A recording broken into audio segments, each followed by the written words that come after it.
All right, man, peace. So, NBA all-time great and Hall of Famer Magic Johnson once again displayed that he does not understand or comprehend the NBA's anti-tampering laws.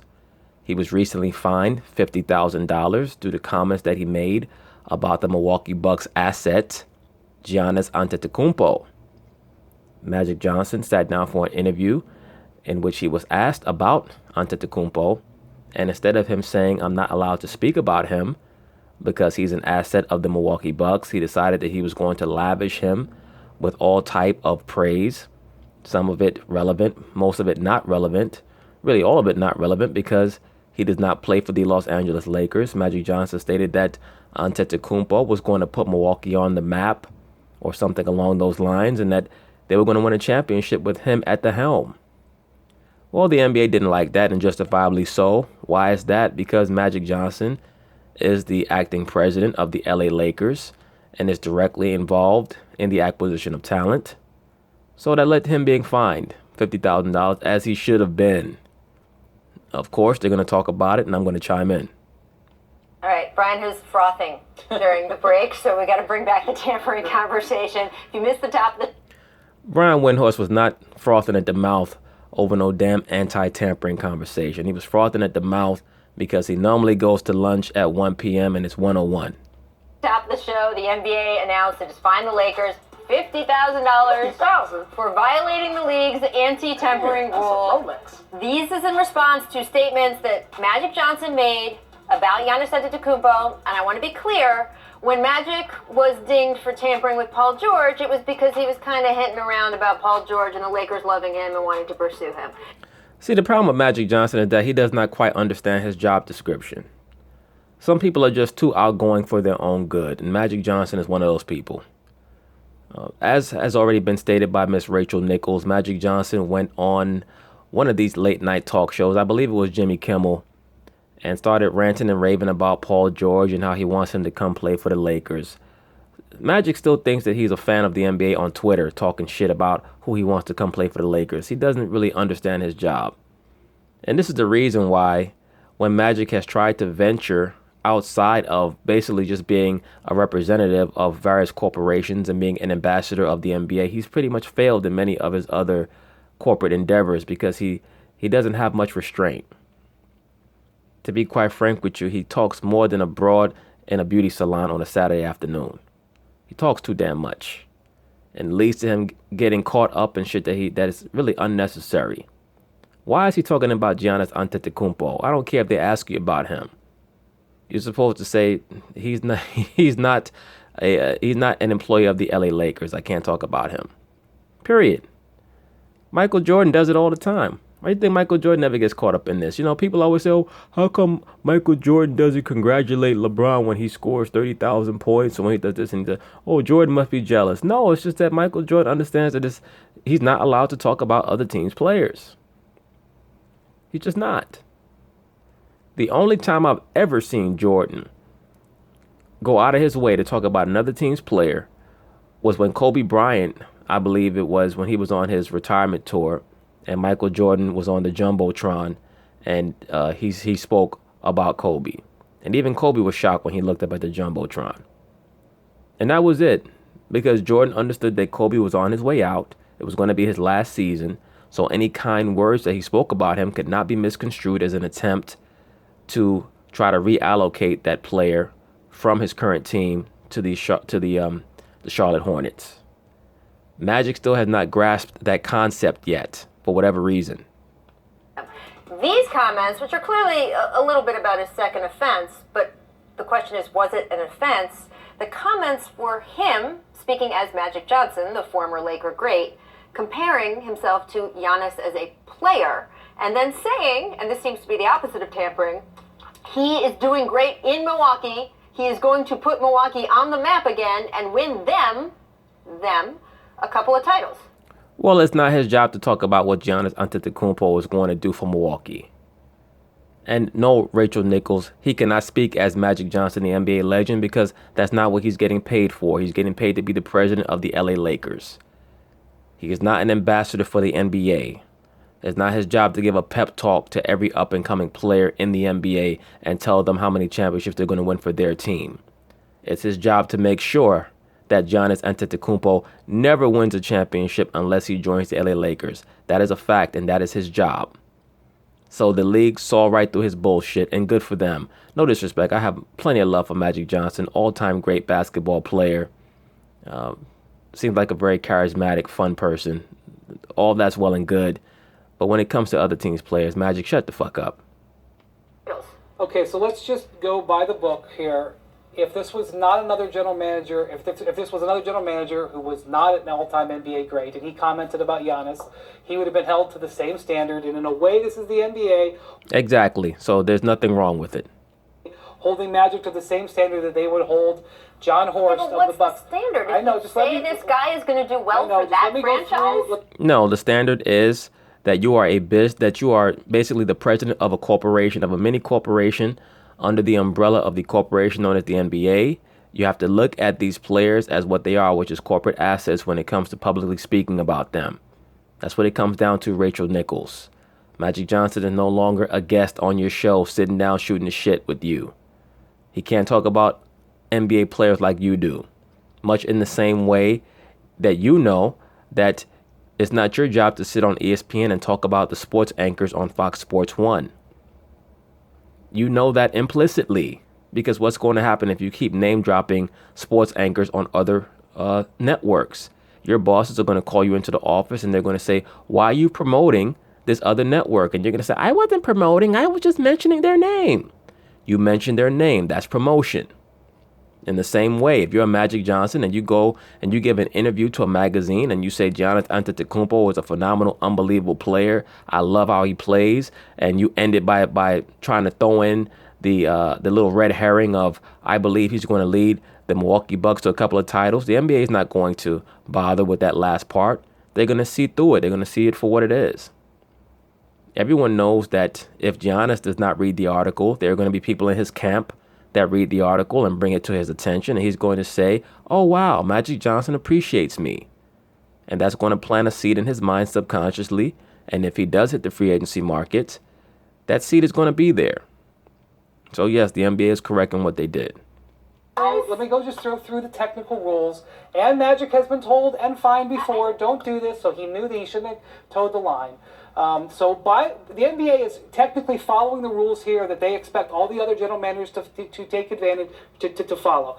That said, tampering in the NBA is rampant. Tampering goes on nonstop all the time. Absolutely. Just like cheating goes on all the time in the NFL. But you always have these wannabe intellectuals and people who know all about rigging who want to jump on the internet, especially around Super Bowl time or in the NBA around the time of the finals. They know why everything was rigged down to the number and everybody was in on it and yada, yada, yada. I remember last year during the NBA finals when the Cavaliers went down 3-0, I had all the Gematria dudes on my channel talking about the NBA is going to rig this finals you watch. They're going to let LeBron come back and they're going to win the series 4-3.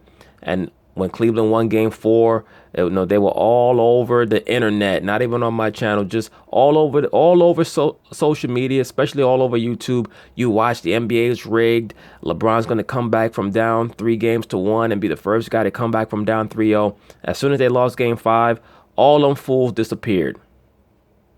They all disappeared because they're all full of shit. All right?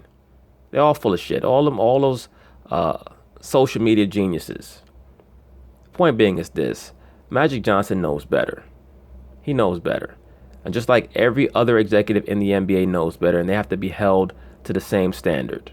And if they're not held to the same standard of propriety and minding their own business and keeping their focus on their own organization, they deserve to be fined. Time, and it's one of the things people complain about more than anything. So it is the NBA's trying to tap it down, but also what they let people get away with is kind of laughable. Yeah, they let them get away with it, just like the NFL lets the other teams get away with things, and they get caught cheating, just like the Patriots get caught cheating. But when the Patriots get caught cheating, it's the NFL has an agreement with the Patriots to let them win. But then when the Patriots lose, oh, well, the Patriots threw the game. Well, which one is it? Which one is it? Like, a lot of these guys, you got to get your stories together. You know what makes sense? When you get caught doing shady shit, the league finds you. That's it. All this stuff like, oh, well, Tom Brady, he purposefully wanted to get stripped at the end of the game and yada, yada, yada. Like, the real angle is that many of the top coaches are MK handlers and many of the top players are Manchurian candidates or monarch athletes. That's the real angle. Because that's actually something that can be substantiated. Okay? When you start talking about rigging, then you should be talking about actual documents that you have that can prove that it is a league-wide conspiracy. Like, brother sent me a link in one of those videos that I did about the Super Bowl, asking me about some alleged NFL entertainment lawyer who was killed execution style because he said that the Super Bowl is rigged. And come to find out, that shit is fake news.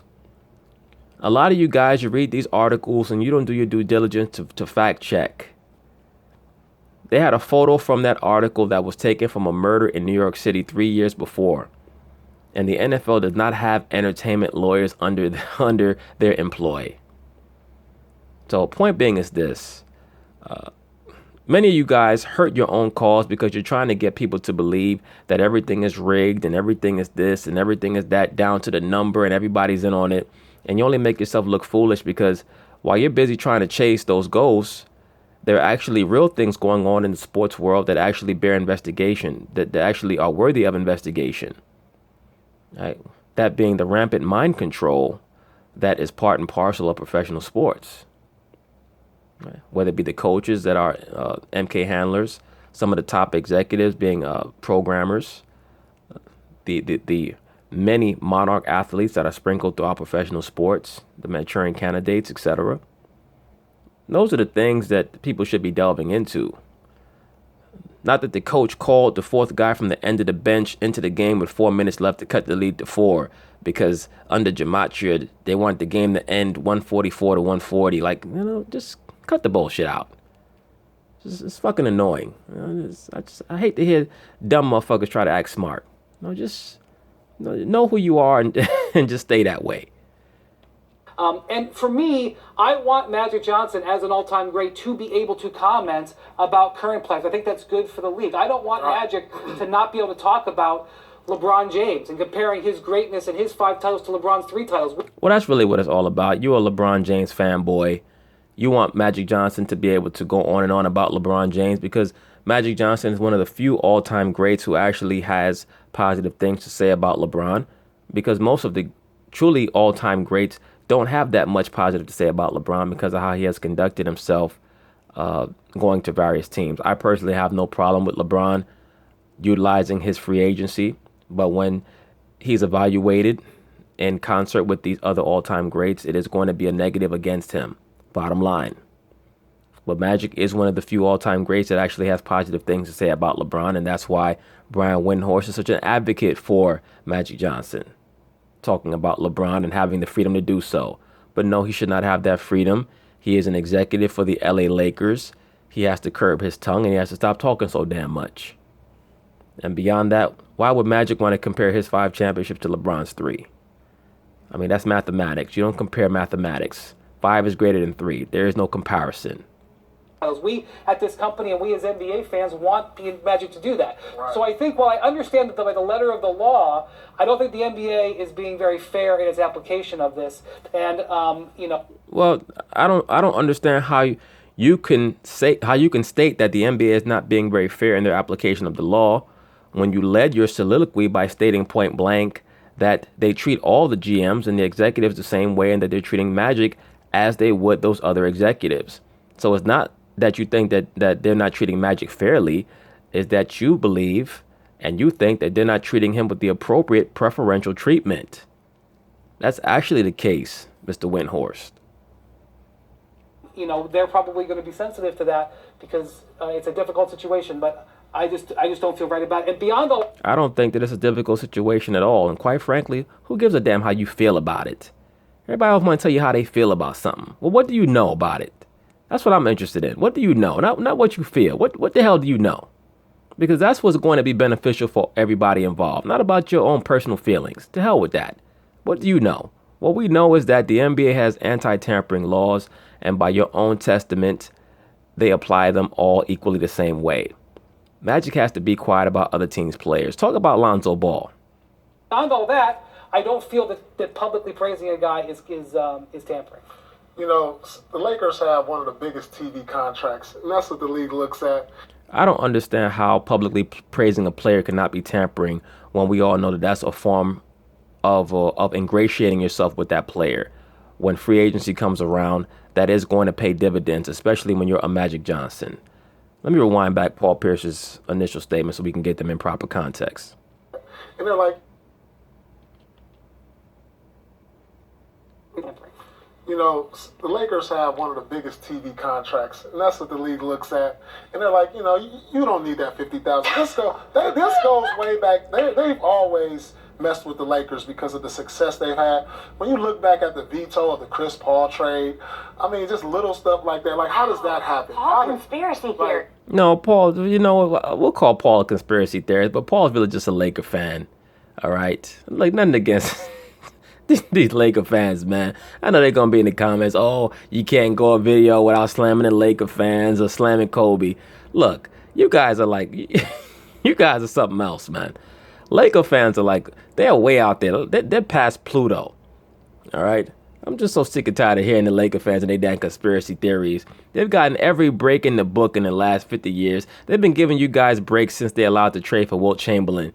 And this guy got the nerve to come out here talking about how the league is gunning for the Lakers because they stopped the Chris Paul trade. The reason why David Stern stopped the Chris Paul trade was because he finally got tired of allowing the Lakers to get over on every damn body. There's no way that I'm allowed this trade for Chris Paul to come through so that Kobe can get him and Dwight Howard and try to initiate a long run. Basically, David Stern was saying, look, we have LeBron on the back burner. And we need to make sure that we allow LeBron to have his to have his era come to fruition. That's really what that's about. You know, a lot of people talk about, and this is what I talk about when I state there are a lot of elements of the league that are coordinated that people need to address if you're going to talk about rigging. All right? No, you're not going to have all 10 guys on a basketball court that are all in agreement that a certain game is going to end a certain way on a certain score. That's asinine. But are the games coordinated to a degree in regards to who they would like to see win according to a narrative? Absolutely. The NBA and the NFL and baseball are a lot like the movie Hunger Games. The producers have an idea of how they'd like things to turn out, but it doesn't mean that it's going to happen that way. There are many teams that they would like to say, well, you know, this might be best for the league if this team were to win this year or for this team to be a contender this year. But it doesn't necessarily happen that way. You have teams that were not supposed to win that win all the time. The Giants were not supposed to beat the Patriots those 2 times, but they won. Right? That's the point of sports. Yes, you're going to have referees or officials that you look at and you say, you know what? That referee is playing favorites for whatever reason. Either the fix is in regards to maybe he's in the pocket of a bookie, or maybe he's been given orders by a commissioner that we want to shade the calls a certain way. Maybe there's a monarch athlete like a Steph Curry or a James Harden that they switch off for a game or 2 in a series. Those are the things that are relevant. Not all this nonsense that these clowns on YouTube coming in the comments talking about. Oh, yeah, you know, they had an agreement. All 53 players on this team and the other 53 players on the other team, they all agreed that they want to end the game at 23-20. And they don't care who wins. They just care about their money. Like, come on, man, give me a fucking break. You think these guys are training 4 hours a day to get out on the field and basically have a dance recital? Come on, give me a fucking break. There's a conspiracy maybe against the Lakers, maybe because of their success. You know, how did they end up with Paul Gasol and all of a sudden win 3 more championships? See, now that's normal Laker fan nonsense. First, he said that the league is against them because they didn't allow the Chris Paul trade. And then in the next breath, he implies that the league is with them because they allowed the Paul Gasol trade. So which one is it? Which one is it, Paul Pierce? Come on, brother. It's just the Lakers. It's something I will about say the this Lakers. Let me find out Paul is one of these guys in the comments on the New England Patriots video talking about how everything is rigged. Wait, I'm sorry. I mean, it's just, you got to look at all these things because it's something. Maybe that's why his glasses are so damn thick. About that though is like the Bus family. This is their Only prime. Paul Pierce This could is take their- this story and make it the vast Listen, conspiracy. it's a But the thing conspiracy. is, the Bus family owns. Yeah, there you go. The conspiracy, brother. There you go. Here's my thing, too. With the gematria guys, who say that everything is by the numbers. And like I said before, they don't even understand gematria to any type of degree. Gematria was just a way that the ancients used to encode certain numbers that had great significance within letters. So as I stated in a previous video, the name Saturn comes out to 666, or Latinos comes out to 666. This is in allusion to Nimrod, right? The true god of this world. Now, is numerology a major factor in this society, in this kingdom? Absolutely. Because this is the end run for the Babylonian energy, right? The Kemet Babylonian system that flowed all the way through Persia and the Macedonians and the Romans, so on and so on and so forth. All the way, when you go back also through the Assyrians, all the way down to America today. But that's a whole other topic. When you start going too much into how every aspect of everything in every sporting event is coordinated, no, sir. No, that's just silly. But what always kills me about these guys, these conspiracy guys, is they never put down any money. Like if I knew what the exact score of every sporting event was going to be, I'd be like Biff in Back to the Future Part 2. I'm putting down money on everything, man. You're going to catch me at the horse races with Gray's Sports Almanac in my pocket, just like Biff, man. I'm gonna be out there trying to get paid because I got the key to everything because I know gematria. Oh boy. He owns the Lakers. It's their primary income Yeah. stream. So finding the Bus is $50,000 is finding a lot of money out of their bottom That's line. just like me doing this. No, you know what that is? nothing. That's the Steve Ballmer who lost like $1 billion yesterday in the market, and they'll probably gain $1 billion back by next week. Right. Steve Ballmer is with $20 billion. The Bus family, people used to say when Jerry Buss would make a trade to save $2 million in February, and say that's $2 million more for the tables in Vegas. Right. That's how it works. So $50,000 the Lakers is a little bit more. Let's be meaningful. honest, it was $2 million more for the Playboy Mansion. Yeah, it was hey, you heard what she said?